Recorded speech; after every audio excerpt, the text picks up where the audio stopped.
یارو خبر کیا ملی ہے کہ امام الانبیاء نے میری بیٹی حفصہ کو طلاق دے دی. خبر یہ ہے لیکن اس کے باوجود اپنی بیٹی کو سمجھایا, ام المومنین کو سمجھایا, اور پھر آ کر امام الانبیاء کے پیچھے نماز پڑھی, اور نماز پڑھ کے آرام سے بیٹھ کے جب امام الانبیاء اپنے گھر کی طرف چلے نا تو جناب عمر بن خطاب بھی آہستہ آہستہ پیچھے چلے. اور چلنے کا انداز بخاری کے حدیث پاک ہے کہ آپ اپنے پاؤں کو اتنے سکون سے اٹھاتے کہ کہیں آپ کے پاؤں کی آہٹ امام الانبیاء کی چال میں فرق نہ ڈال دے. کہا امام الانبیاء پیچھے جا رہے ہیں, عمر بن خطاب آقا آگے ہیں, عمر بن خطاب پیچھے ہیں. تو پیچھے سے آواز نہیں دی, اس لیے کہ قرآن کو جانتے تھے کہ رب فرماتا ہے ینادونک من وراء الحجرات اکثرہم لا یعقلون. فرمایا جو پیچھے سے آواز دیتے ہیں وہ اکثر عقل والے نہیں. تو عمر بن خطاب نے پیچھے سے آواز نہیں دی, آہستہ آہستہ چلے. امام الانبیاء اپنے کاشان نبوت میں داخل ہو گئے. عمر بن خطاب دہلیز پہ ہاتھ باندھ کے کھڑے ہیں. یارو یہ ہے وہ پوائنٹ جو میں آپ تک سمجھانا چاہتا تھا, جس کی طرح میں آپ کی توجہ مبذول کروانا چاہتا تھا. آج ہمیں پتہ چلے ہماری بیٹی کو طلاق دے دی گئی, پھر اس گھر کا دروازہ بند ہو, ہم تالا توڑ دیں, ہم دروازہ توڑ دیں, اور پھر اگر یہ بھی ممکن نہ ہو ہم دیوار پھلانگ کے چلے جائیں اور ہم اس محلے کے اندر آ کر گالی گلوچ دیں اور ناسیبہ سے نادیبہ حرکات سے فائدہ اٹھا کر ہم وہاں پر تان و تشریح سے فائدہ اٹھائیں اور تان و تشریح سے کام لیں. مگر رسول کریم علیہ السلام کی تربیت کیسی, عمر بن خطاب کو خبر کیا ملی ہے میری بیٹی کو طلاق ہو گئی, مگر عمر بن خطاب پھر بھی دہلیز مصطفیٰ پہ ہاتھ باندھ کے کھڑا ہے.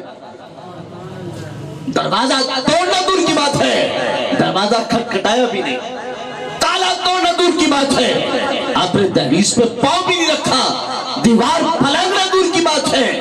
عمر بن خطاب نے نظر اٹھا کے کاشانہ مصطفیٰ کو دیکھا بھی نہیں, نظر جھکا کے کھڑے ہیں. بلال حبشی آئے, کہا بلال جائیے نا اللہ کی نبی سے اجازت طلب کیجئے, عمر بن خطاب آج آپ کی زیارت کے لیے حاضر ہونا چاہتا ہے. بلال حبشی جائیں اور جا کر اجازت طلب کریں, حضور آج عمر وہ مراد مصطفیٰ جس کے لیے کبھی آپ نے دعائیں مانگی تھی, اللہ عمر کو اسلام دے کر اللہ اسلام کو عزت عطا فرما دے, یعنی وہ مراد مصطفیٰ عمر بن خطاب آج آپ کی دہلیز پہ کھڑا ہے, اجازت طلب کرتا ہے. اللہ کے نبی نے سکوت فرمایا, خاموشی اختیار کی. تو جناب بلال حبشی نے آ کر عرض کی کہ حضور اجازت نہیں ملی. تو عمر بن خطاب کی آنکھوں سے اشک رواں ہیں, اور پھر چلنے کا انداز بڑا خوبصورت ہے. الٹے پاؤں چل کر مسجد نبوی کی طرف آ گئے, اور آ کر مسجد نبوی میں لیٹ گئے. جناب صدیق اکبر نے پوچھا عمر کس لیے لیٹے ہو؟ عمر بن خطاب آگے سے کہے اے صدیق آج عمر کی کمر ٹوٹ گئی, آج عمر کی کمر ٹوٹ گئی, اس لیے کہ عمر جو نہیں چاہتا تھا آج وہ ہو گیا. میں تو ہمیشہ چاہتا تھا کہ جیسے میرے ایمان کا رشتہ میرے نبی سے سلامت ہے, ایسے ہی یہ میری جان کا رشتہ بھی میرے نبی سے ہمیشہ سلامت رہے. اب میں نے سنا ہے کہ نبی علیہ السلام نے میری بیٹی حفصہ کو طلاق دے دی ہے. تو جناب صدیق اکبر نے کہا عمر ہوش کر, اس لیے کہ امام الانبیاء نے جو عمل جائز ہونے کے باوجود اس عمل کو شریعت میں نہیں اپنایا وہ واحد طلاق کا عمل ہے. کہ امام الانبیاء نے طلاق نہیں دی آج تک, اگرچہ شریعت میں جائز ہے. یارو آپ کے ذہن میں یہ مسئلہ ہوگا کہ موضوع خوشی کا ہے, اور پھر آج ہم بیٹھے محفل میلاد شادی کی ہے, اور پھر تو موضوع طلاق کا لے کے بیٹھا ہے. پیارے بھائیوں آج افسوس اسی بات کا ہے کہ آج اس بات کی ہمیں تعلیم نہیں ہے. تھوڑی سی لڑائی جھگڑا ہو گیا, تھوڑی سی ناراضگی آپس میں واقع ہو گئی, تو ہم 1 منٹ لگاتے ہیں طلاق دینے کے لیے. اور پھر ہوتا بھی کیا ہے, بلکہ یہی شاید فروری کا مہینہ تھا, تو میں علماء کی نظر یہ جملہ یعنی یہ فکر ہے میری کہ شاید 50 سے کچھ زیادہ جو ہے فتوی آئے جو دارالافتاء سے فروری کے مہینے میں جاری ہوئے, 50 سے کچھ زیادہ, اور اس میں غالباً 50 یا 51 غالباً وہ ایسے فتوے تھے جو طلاق کے ساتھ ریلیٹڈ تھے. حالانکہ پیر محل کے اندر جامعہ نعیمیہ ایک ہی تو دارالافتاء نہیں ہے, الحمدللہ اور بھی ہمارے علماء کرام اور دوسرے مسالک کے لوگ بھی تو فتویٰ جاری کرتے ہیں.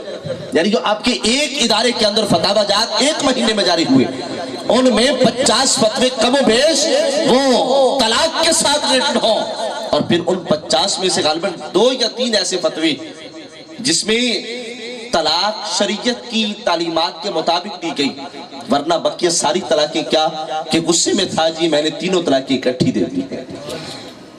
پیارے بھائی مجھے بتانا، جب اس معاشرے کے اندر دین کے ساتھ ہمارا رشتہ اتنا کمزور پڑ جائے تو پھر ہم علماء کو جو ہم ذمہ داران ہیں تو ہمیں پھر یہ خوشی کے موقع پر ایسا درد والا سبق پڑھانے کی ضرورت پیش آئے گی، اس لیے کہ جس کے قلم کے ساتھ 50 لوگوں کا گھر اجڑتا ہوا نظر آئے، فتویٰ جاری کرنا شریعت کی ذمہ داری محسوس ہو۔ پیارے بھائیوں مجھے بتانا، وہ آپ کو کان پہ ہاتھ رکھ کے گیت نہیں سنائے گا، وہ آپ کو ہنسا کے نہیں چلا جائے گا، وہ آپ کے اندر احساس ذمہ داری پیدا کرنے کی کوشش کرے گا۔ بھائیوں شریعت میں طلاق جائز ہے، مگر کب دی جاتی ہے؟ امام الانبیاء کا جملہ سنیے کہ جناب صدیق اکبر نے کہا، اے عمر تجھے پتا ہے شریعت میں جائز ہے، مگر یہ وہ واحد عمل ہے جو نبی نے جائز ہونے کے باوجود خود ادا نہیں فرمایا، خود ادا نہیں فرمایا۔ تو جناب عمر بن خطاب کی کمر کو حوصلہ ہوا، دوبارہ اٹھے، پھر کاشانہ مصطفیٰ کی طرف آگے بڑھے اور جا کر دروازے پر پھر بھی ناک نہیں کیا، دستخط نہیں دی، بلکہ کیا کیا؟ بلال حبشی سے کہا بلال ایک بار پھر جاؤ نا، پھر جا کر اجازت طلب کرو۔ تو حسن انتظام ایسا ہوا کہ اجازت پھر نہ ملی۔ یہاں پر آپ پریشان ہوں گے کہ میں نے لفظ حسن اتفاق بولا ہے، اتفاق نہیں انتظام بولا ہے، اس لیے کہ جو اللہ کا نبی عمل کرے نا وہ حسن اتفاق نہیں ہوتا، وہ حسن انتظام ہوتا ہے، اس لیے کہ رب انتظام فرماتا ہے تو وہ کام ہوتا ہے۔ تو حسن انتظام ایسا، اجازت نہ ملی، عمر بن خطاب پھر پلٹ کے آ گئے، تیسری بار پھر حوصلہ کیا، اجازت پھر نہ ملی، عمر پلٹ کے آئے اور جو آپ کے پاس کپڑا تھا، جو بھی چادر تھی، اس کے ساتھ اشک صاف کرتے اور ساتھ میں یہ جملہ دہرا رہے تھے، مولا تو نے مجھے اسلام دیا تھا اور اسلام میں آ کر مجھے سب سے بڑی خوشی اس دن ملی تھی جس دن امام الانبیاء نے میری شہزادی کو اپنے عقد میں قبول کیا تھا۔ مولا اگر میری زندگی کے غموں کو دیکھا جائے تو سب سے بڑا غم کا دن وہ ہے جس دن یہ پتہ چلا کہ امام الانبیاء نے میری بیٹی کو طلاق دے دی۔ یارو کسی کی بیٹی کو طلاق دینا بہت آسان کام ہے، بلکہ وہ بزرگ جملہ کہا کرتے تھے کہ بیٹی کے گھر سے طلاق کے بعد سامان اٹھانا بیٹی کا جنازہ اٹھانے سے زیادہ مشکل کام ہوتا ہے۔ بیٹی فوت ہو جائے، سسرال کے گھر میں جنازے کو کندھا دینا باپ کے لیے آسان ہوتا ہے، لیکن اپنی بیٹی کے گھر سے طلاق کے بعد سامان اٹھا کے لانا یہ بہت مشکل کام ہے میرے عزیز بھائیوں۔ یہی جملہ جناب عمر بن خطاب نے دہرایا کہ مولا جس دن امام الانبیاء نے میری شہزادی کو نکاح میں قبول فرمایا وہ دن میرے لیے بہت بڑی خوشی کا دن تھا، لیکن آج جب یہ خبر ملی تو یہ میرے لیے بہت بڑے غم کا دن ہے۔ ابھی زبان پر یہ جملے تھے نا تو پیچھے سے بلال حبشی نے آواز دے کے کہا، عمر تجھے اللہ کے نبی یاد فرماتے۔ عمر پلٹ کے آئیے، امام الانبیاء یاد کرتے ہیں، تو عمر بن خطاب جلدی سے پلٹے، سرکار علیہ السلام نے کھڑی ہو کے استقبال کیا کہ میں اپنا عزیز میرا عمر آیا چل کے اور آج اس کو انتظار کرنا پڑا۔ تو سرکار نے جب استقبال فرمایا نا تو عمر بن خطاب کا پہلا جملہ بخاری کی حدیث ہے، پہلا جملہ یہ تھا، یا رسول اللہ آپ کا قصور نہیں، حفصہ میں غلطی ہے۔ یار کون ہے جو آج اپنے بیٹے بیٹی کی غلطی مانے؟ آج ہمارے گھروں کی نااتفاقیاں، ہمارے گھروں کی بدسلوکیاں، ہمارے گھروں کے اندر جو آج تکالیف اور مصائب و آلام کی جو ہمارے گھر آماج گاہیں بن گئے، اس کی بہت بڑی وجہ یہ ہے کہ آج ہم اپنے بچے بچی کی غلطی ماننے کو تیار نہیں ہیں۔ عمر بن خطاب کی ادا کیا ہے؟ امام الانبیاء کے در دولت پہ گئے، جا کر پہلا جملہ یہ کہا، یا رسول اللہ میں آپ کی طرف غلطی کی نسبت نہیں کرتا، قصور حفصہ میں ہے۔ اور پھر قربان جاؤں امام الانبیاء کی ادا پر، آپ نے فرمایا اے عمر ایسی بات نہ کر، حفصہ کا قصور نہیں ہے، حفصہ کا قصور نہیں ہے۔ کیا میں مجھے بتانا، اگر ہمیں پتہ ہو کہ ہمارے سسرال والے ہمارے نیچے لگ گئے تو پھر ہماری مرضی کیا ہوتی ہے؟ اب ان سے منوا لیا جائے جو جی چاہتا ہے، اب ان کو پیس لیا جائے جتنا پیسا جا سکتا ہے۔ اس لیے کہ آج بیٹی والوں کو جس انداز کے ساتھ پیسا جا رہا ہے معاشرے میں، اور پھر یہ آپ رشتہ دیکھنے سے لے کر بارات بلکہ ولیمے تک دیکھ لیں، اس کے بعد بھی عید سبرات کا موقع ہو، خوشی کا موقع ہو، غمی کا موقع حتیٰ کہ بیٹی دنیا سے چلی بھی جائے وہ تو بیچارے پھر بھی پیچھے کفن اٹھا کے لے کے آ رہے ہوتے ہیں. یہ کیا ہے یہ میرا معاشرہ بیٹی والوں کو یوں پیس رہا ہے. اور پھر کبھی ہم نے نہیں سوچا اس بات کو, جب ہم رشتہ دیکھنے کے لیے جاتے ہیں ہم مونچھوں کو تیل لگا کے چلے تو جاتے ہیں, جا کر اچھا بھلا کھانا کھایا, پھر آتے ہوئے ہم نے اپنے تیور چڑھا کے کہا نہیں یہ ہمیں پسند نہیں ہے. یارو کبھی سوچنا آج ہم نے کسی کی بیٹی کو دیکھ کے کہا ہمیں پسند نہیں, اور آج شاید اس کا درد تیرے دل پہ پیدا نہیں ہوا, اور تجھے اس دن ٹھوکر لگے گی جب تیری اور میری بیٹی کو کوئی ایسے کہہ کے جائے گا کہ آپ اس کی شادی کسی اور جگہ کر لیں, ہمیں پسند نہیں. یارو ہم نے کبھی اس بات پر توجہ نہیں کی, ہم نے کبھی فکر نہیں کیا اس بات کا. اور پھر ایسے تو ہزاروں مسائل ہیں, لیکن جو مسئلہ میں آج ڈسکس کر رہا تھا, ہماری کوشش ہوتی ہے سسرالیوں کو پاؤں کے نیچے مسل لیا جائے, ان کو چکر لیا جائے, ان کو آج پابند کرنے کی کوشش کی جائے. تو پھر آج عمر خود اعتراف کرتا ہے یا رسول اللہ میری بیٹی حفصہ میں قصور ہے. تو سرکار فرمائے نہیں عمر, حفصہ کی میں غلطی نہیں ہے, حفصہ کا قصور نہیں ہے. تو جناب عمر بن خطاب عرض کرے یا رسول اللہ آپ میں غلطی ہو نہیں سکتی, حفصہ میں آپ فرماتے غلطی ہے نہیں, تو پھر یہ جو آج معاملہ پیدا ہوا اس کی وجہ کیا ہے؟ دیکھیے آپ میں غلطی ہے نہیں اور آپ فرماتے ہیں کہ قصور حفصہ کا بھی نہیں ہے, تو پھر قصور کس کا ہے؟ تو سرکار نے مسکرا کے جواب دیا حفصہ کا قصور نہیں, جو یہ مدینے کی عورتیں یعنی انصاری عورتیں جو آ کر حفصہ کے پاس بیٹھتی ہیں اصل میں قصور ان کا ہے. وہ جیسے جملے پڑھاتی ہے نا تو حفصہ بھی کبھی کبھار ویسے جملے دہرا دیتی ہے. حالانکہ یاد رکھنا یہ معاملہ کیا تھا کہ تمام سرکار کی بیویوں نے حضرت حفصہ کو آگے لگا کے کہا آپ مطالبہ کرو کہ ساری انصاری عورتیں اپنے شوہروں سے اچھا بلا خرچہ لیتی ہیں تو آپ بھی ہمیں خرچہ دیں, ہماری بھی ذاتی ضروریات ہے. تو امام الانبیاء نے فرمایا سنو تمہیں آپشن ہے, چاہو تو دنیا لینا, تو محمد احد پہاڑ کی مثال تمہیں سونا دے کے بری کر دیتا ہے, لیکن اگر تم فراش مصطفیٰ لینا چاہتی ہو تو پھر تمہیں یہ دنیا نہیں ملے گی. اس لیے الفقر فخری, آپ نے فرمایا مجھے اپنی فقیری پر فخر ہے. فرمایا میں تو فقیری کو پسند کرنے والا ہوں.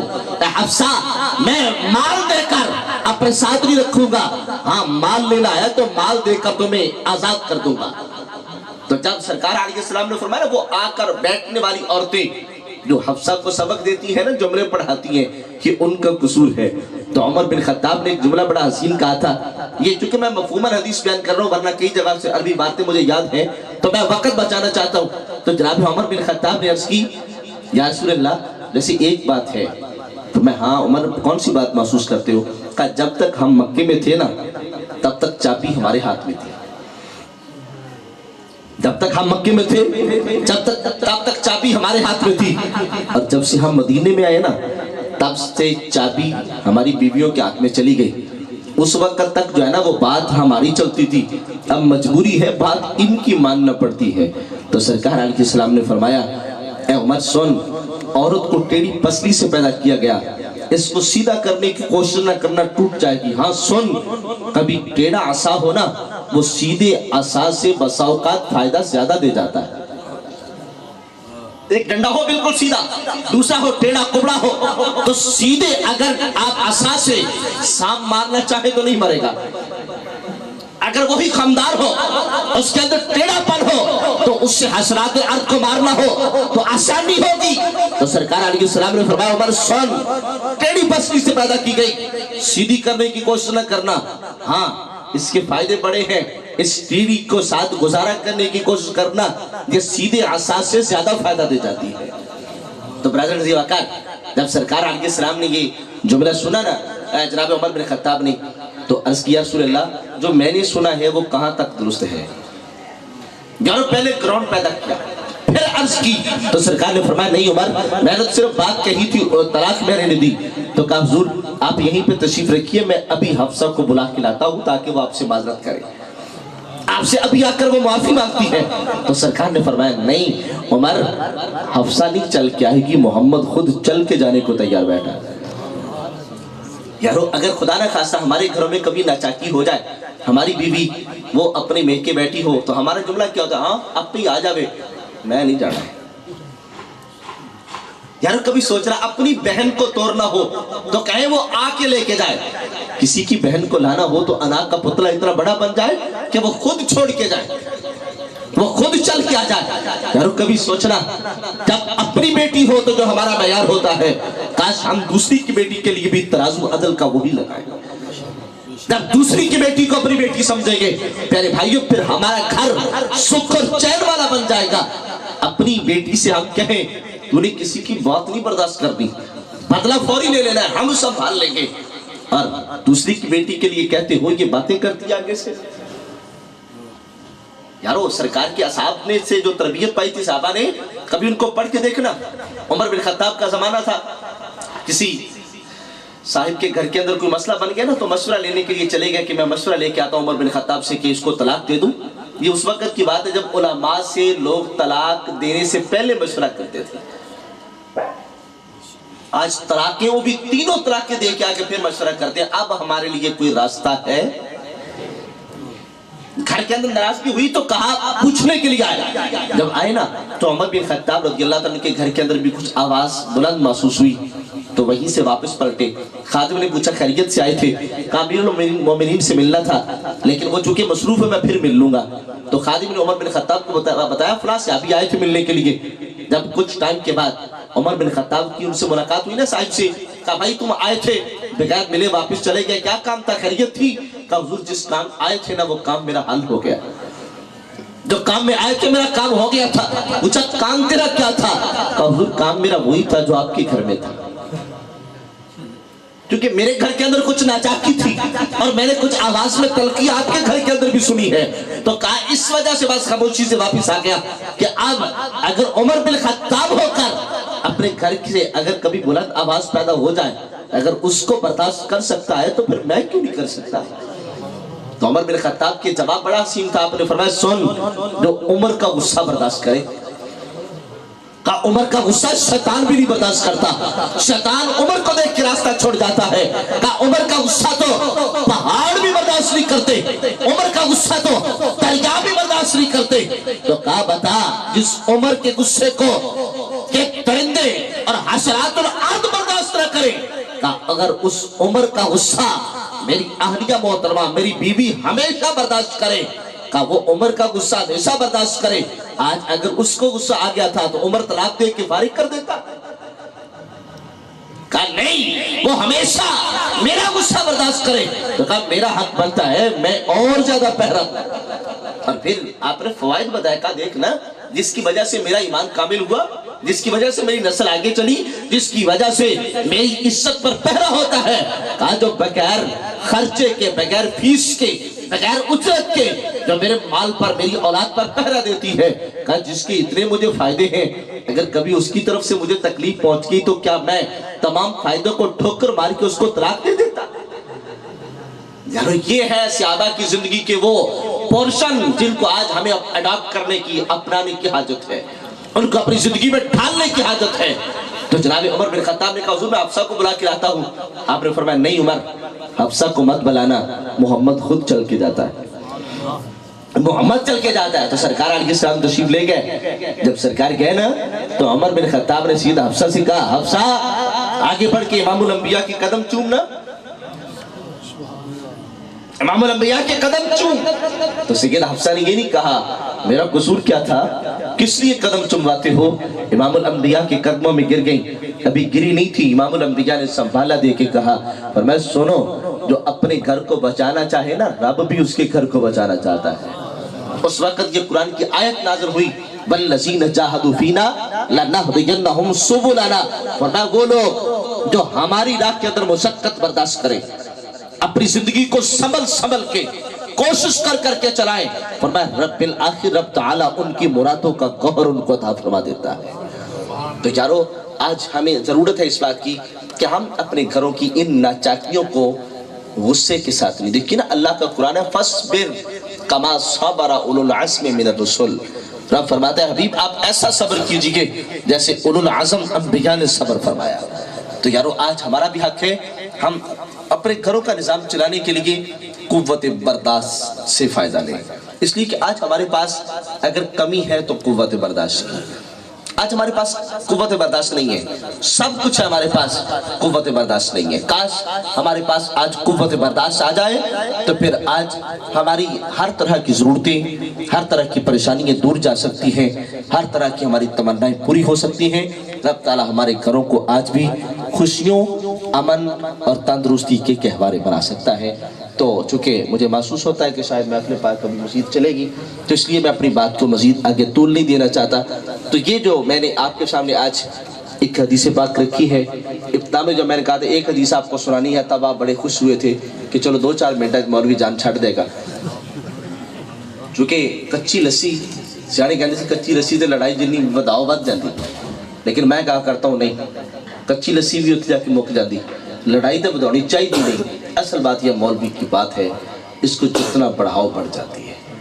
لیکن وہ عبداللہ ابن مسعود کی بات بڑی حسین تھی، آپ نے فرمایا تھا